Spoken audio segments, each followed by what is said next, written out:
Pambato ng Pilipinas na si Krishna Gravides namamayagpag sa Day 2 ng Miss World 2025. Tinitingala sa kanyang kabaitan at pakikisama. Now 2204, your pageant vlogger host. Subscribe.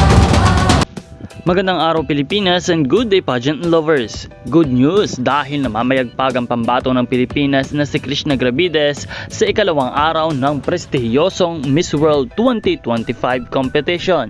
Sa kabila ng maikling panahon mula nang magsimula ang kompetisyon, kapansin-pansin agad ang magandang ipinapakita ni Gravides, hindi lamang sa kanyang ganda at karisma, kundi pati na rin sa kanyang kabusilakan ng puso at likas na pakikisama sa ibang kandidata.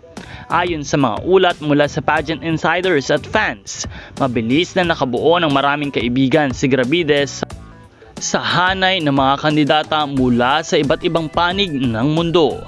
Kitang-kita sa mga litrato at video na kumakalat online ang kanyang warm presence at genuine interactions na siyang nagpapakita ng kanyang tunay na pagkatao, isang babaeng hindi lamang para sa corona, kundi para sa pagkakaibigan at pagkakaisa. Marami ang humahanga sa kanyang humble attitude at willingness na makisama, isang katangian ng tunay na may pagmamalaki ng sambayanang Pilipino. Kung magpapatuloy ang ganitong pagganap ni Krishna Gravides, hindi malayong maging matunog ang kanyang pangalan sa mga posibleng front-runners ng kompetisyon. Patuloy na suportahan natin si Krishna sa kanyang laban, hindi lamang bilang isang kandidata, kundi bilang isang huwarang Pilipina sa entablado ng buong mundo.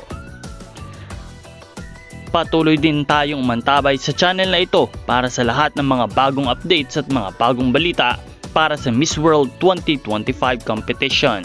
Maraming salamat sa panonood. This is Nel2204, your pageant blogger host. Maraming salamat din sa iyong pag-subscribe. Magkita po tayong muli sa susunod na video.